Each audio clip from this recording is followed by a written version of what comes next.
Retornando agora ao nosso programa Ideias em Debate, onde nós estamos discutindo perspectivas de progresso para o Piauí, nós vamos continuar de um ponto onde nós estávamos, que era uma discussão aqui com o Felipe Mendes.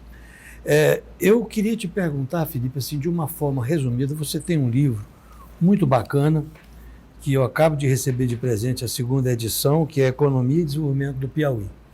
Então, assim, na sua visão, quais são as grandes potencialidades do Piauí para o progresso? Bom, a primeira e a mais visível são os cerrados, com a produção de grãos, milho, soja, etc. Sobre a soja, eu quero dizer que há poucos anos o valor da soja ultrapassou o valor de todas as outras produções agrícolas, todos os outros produtos. A soja começou há 20 anos, praticamente, 20 e poucos anos, né? E a soja desbancou, com larga maioria, as ceiras de carnaúba, que era historicamente a primeira pauta de exportação. Hoje a soja é 90%. Mas você tocou num ponto que é preciso explicar um pouco melhor essa questão da produção e exportação in natura. É a história de que o ótimo é inimigo do bom. Então nós primeiro temos que produzir a matéria-prima. O trabalho de produzir na indústria depende do governo do estado, por exemplo. Não tem estrada, não tem, a energia é cara ou não tem energia. Como é que você vai fazer a industrialização da soja?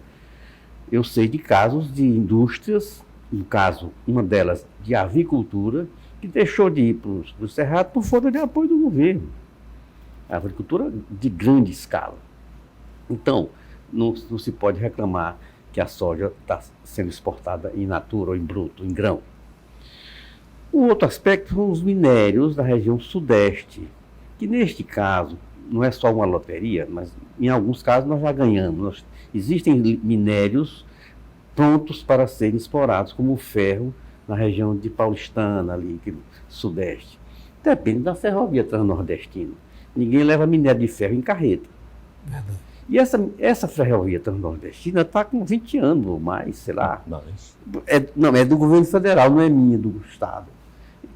O governador, seja quem for, tem que encampar essa ideia, tem que terminar o Porto de Ilha Corrêa, tem que terminar esses 2 projetos de irrigação, tem que terminar essa ferrovia transnordestina, que, aliás, existe um estudo do governo federal, que o governo do Piauí não sabe, que é para estender de Eliseu Martins até encontrar com a ferrovia Norte-Sul.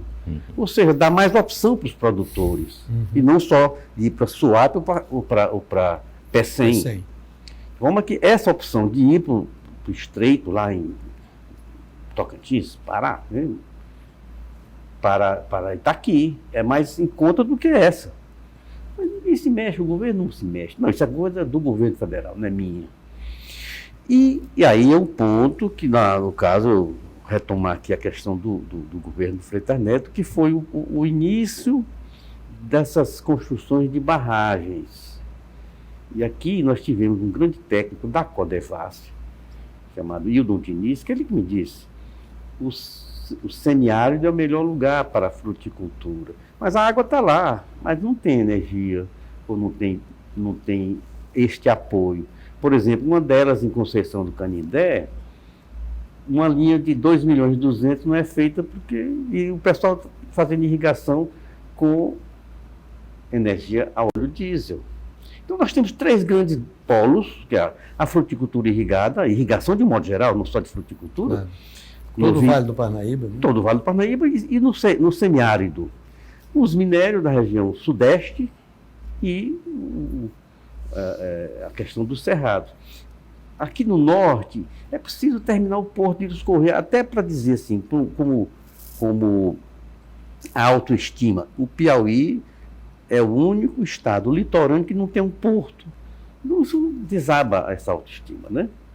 Então, é preciso que haja uma configuração de coordenação do governo do estado. Essa demanda, ela é mais difícil de acontecer. O governo tem que acionar esses mecanismos da sociedade para que a sociedade também peça isso, né?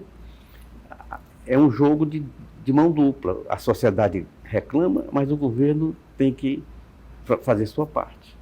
Pois é. Freitas, em 2010, as entidades empresariais, aí estava o FEComércio, a FIEP, Federação de Agricultura, Associação Industrial e outros. O próprio SEBRAE participou, em que foi feito o tal famoso Fórum Piauí 2020, que era uma espécie de um sucedâneo do Pacto Piauí, que foi feito durante o seu governo, se eu não me recordo, acho que foi. E esse pacto, foram discutidos vários fóruns, acho que foram 4 ou 5 fóruns, que foram discutidos temas com o agronegócio, discutida a indústria. No Fórum da Indústria, inclusive, o grande motivador foi o Felipe, em que ele fez uma palestra, e desse fórum foram feitas uma série de propostas para o Progresso Piauí. Foi feito um livrinho em que foi levado aos então candidatos ao governo. Eu só queria sintetizar que a maioria era um pedido de infraestrutura, energia, privatização da Serpisa, que estava o caos já, e várias outras questões de estrada, um novo aeroporto. Mas o ponto inicial veio, inclusive, de uma discussão que foi na palestra do Silvio, do Felipe, que foi a questão do tamanho do Estado. E saiu uma proposta de que para cada naquele momento já se sabia que cada 2 funcionários do Estado, um trabalhava e o outro ocupava a cadeira. Então, isso é uma visão que nós tínhamos naquele momento, nem sei se é justa, mas era o que nós pensávamos. Então, foi feita uma proposta de que, para cada 3 funcionários que aposentassem, por exemplo, só fosse reposto 2. Para que o Estado recuperasse a sua capacidade, que na época já era 0 de investimento, porque toda a arrecadação era gasta com custeio. Bem, isso não foi feito, obviamente, a máquina inclusive cresceu porque entrou a terceirização, que terminou burlando toda essa estatística. E pelas nossas contas que nós fizemos recentemente, quando a gente fez um balanço desse fórum, se concluiu que 87% do que nós propusemos não foi cumprido. Mas o principal, não foi cumprido essa meta, que era um plano de fundo, não era construa isso, faça aquilo, mas faça a tua economia.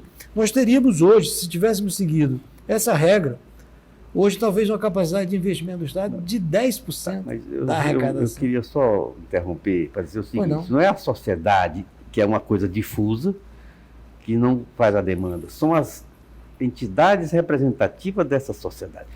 Por exemplo, as associações de industrial, de comerciante, de produtor rural e assim por diante. O que é que eles demandam do governo? Não, eu acho que essa crítica é motivo de reflexão e de humildade de receber isso. Eu, pessoalmente, como um membro desse movimento, recebo com humildade isso. Mas a questão que eu estou querendo trazer, desse ponto que foi colocado, que eu queria ouvir como Freitas vê, essa questão dessa necessidade nossa do Estado ocupar um papel na economia como empregador. Nós temos uma concepção de que cada real que o Estado investir na iniciativa privada, o retorno ao emprego é de pelo menos 3 vezes maior. Então, assim, você acha que o Estado, hoje, a estrutura, a máquina estadual é pesada ou ela está dimensionada? Claro. Eu já achava no meu tempo, tanto que acabei 21 órgãos. Extingui 21. E, na realidade, você está tirando, na hora que você... Inclusive, meu caro Ezequiel, você diz aí, o Estado não preencheu essas vagas, não, de cada um que se aposentou. Não houve mais concurso público no Estado, não. O problema aí é o terceirizado. Sim. E uma grande parte, nós sabemos disso, quer nas prefeituras municipais... Que é uma burla, né? Além de ser ilegal, né? Porque se você só pode terceirizar se for por tempo determinado, não é isso, Felipe? Você não pode colocar um colaborador terceirizado para o resto da vida, né? E, além disso, muita gente sabe que muitos, na verdade, não desempenham função nenhuma. Mas isso não há é difícil entender, porque, mas está dando um emprego, a pessoa precisa, você está tirando também, porque se você investisse em atividades produtivas, o Estado ia ter recursos para dar para a sociedade, dar para a comunidade em dobro daquilo que lhe é tirado exatamente por falta dele ter capacidade de investimento naquilo que é necessária e naquilo que trazia retorno. Mas essa visão é uma coisa que falta muito. Falta no Brasil como um todo, né? E no Piauí nós temos uma máquina altamente pesada, né? Altamente, isso é do conhecimento público, né? E não só, inclusive, órgão demais, né? Que, por exemplo, que faz estrada aqui no Piauí, tem uns 4 ou 5 ou 6. Sem se falar em calçamento, que antigamente só era feito por prefeitura, agora é o Estado que faz. E todas as secretarias, inclusive a que você se referiu, a de desenvolvimento econômico, faz calçamento. Numa reunião do pessoal da Associação Industrial... Então é um negócio assim que eu não sei nem como é que se justifica, sabe? Porque não sei nem porque, no meu tempo, eu me lembro, qualquer coisinha numa Secretaria de Estado, vinha lá o Tribunal de Contas e dizia que era desvio de função, né? Desvio de função, estava fazendo o que não era para fazer, não estava no objetivo do órgão. E não estou aqui combatendo a A, B ou C, não. Eu estou fazendo aqui uma crítica construtiva para o Estado, porque isso não é bom.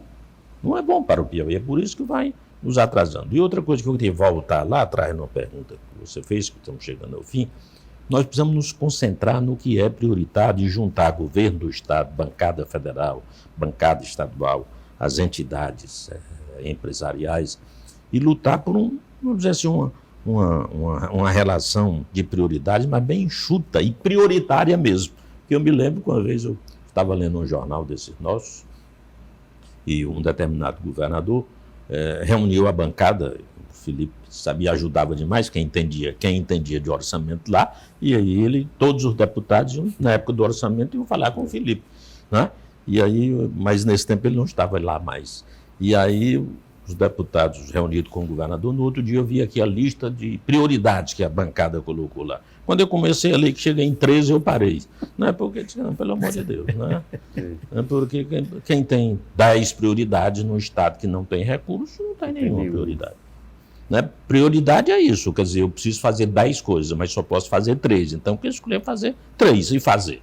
Né? O problema nosso aqui é que a gente começa e você não... E, aliás, no Brasil, você sabe que no Brasil também nós temos obras paralisadas no Brasil todo, aí é uma coisa que também são recursos que são desperdiçados, porque é uma obra, quando você vai retomar um canteiro de obra,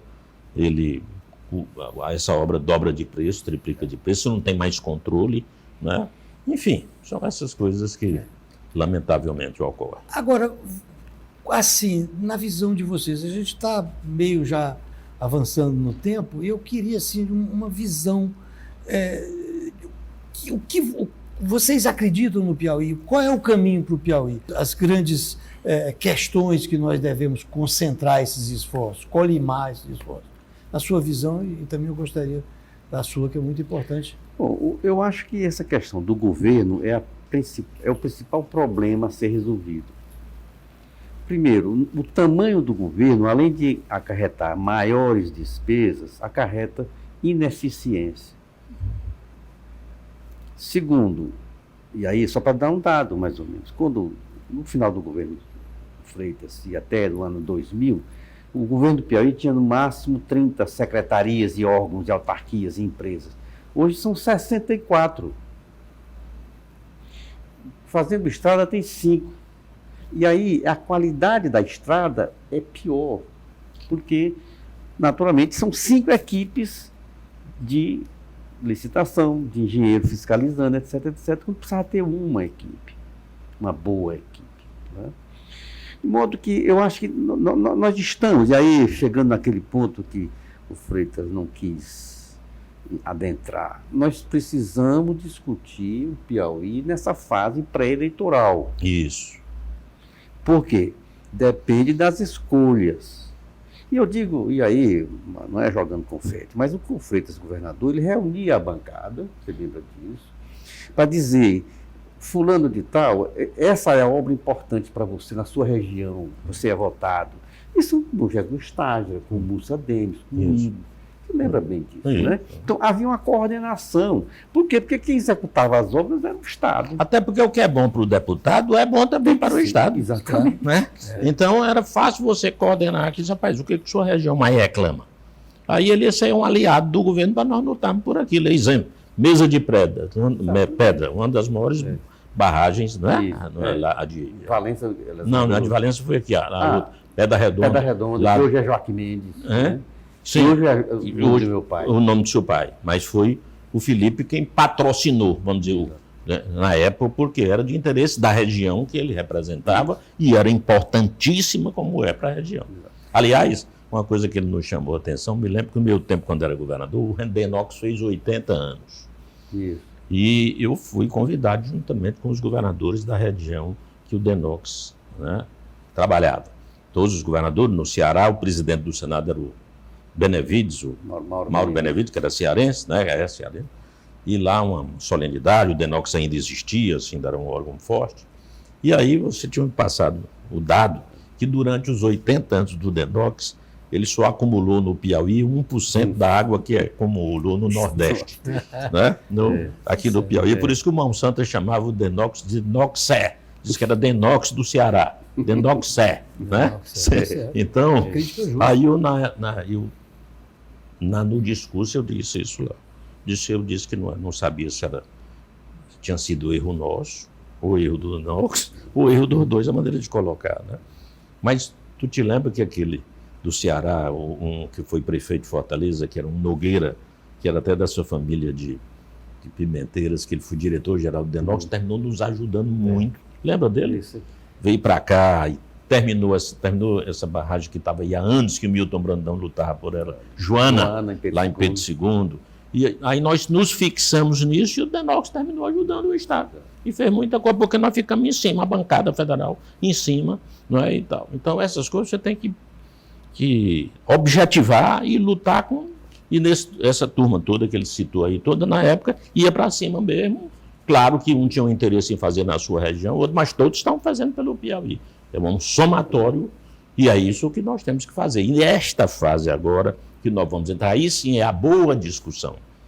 Quando eu digo assim, ficar discutindo política de quem vai ser isso, quem vai aquilo, isso não leva a lugar nenhum. Isso é só na época mesmo da eleição, que aí cada um vai defender seus candidatos. Mas antes, nós temos que discutir a visão de cada um, o que cada um pensa, o debate, o que as entidades empresariais pensam, promover debate com aqueles que querem ser senador, governador, até mesmo deputado, que hoje é uma função altamente importante no Brasil. Aliás, nós vivemos hoje, Felipe, eu acho que é um parlamentarismo orçamentário. Então, o nosso sistema não é presidencialista mais, né? Parlamentarismo orçamentário. Né? Então, é fundamental que se discuta isso, e a época é esta. É verdade. E assim, a sociedade, ela costuma, como de certa forma, os próprios empresários também, muito atribuir culpa ao político. Sim. Mas a questão é onde que ela está fazendo a sua parte. E o seu ponto principal é na escolha, né? Sim. Na hora de escolher. Se nós permitirmos que um sistema político, de certa forma distorcido, resolva as questões apenas na base da barganha, qual é o compromisso que essa pessoa vai ter com a sociedade? Né? Vivemos uma discussão, vamos encerrar agora, mas só fazendo um comentário, uma discussão com empresários. Estava discutindo a questão do desenvolvimento do Piauí e eu coloquei a seguinte pergunta: olha, eu dou um pastel para quem souber o nome do secretário de desenvolvimento. É um cargo fundamental para nós. Ninguém ganhou o pastel. Então, assim,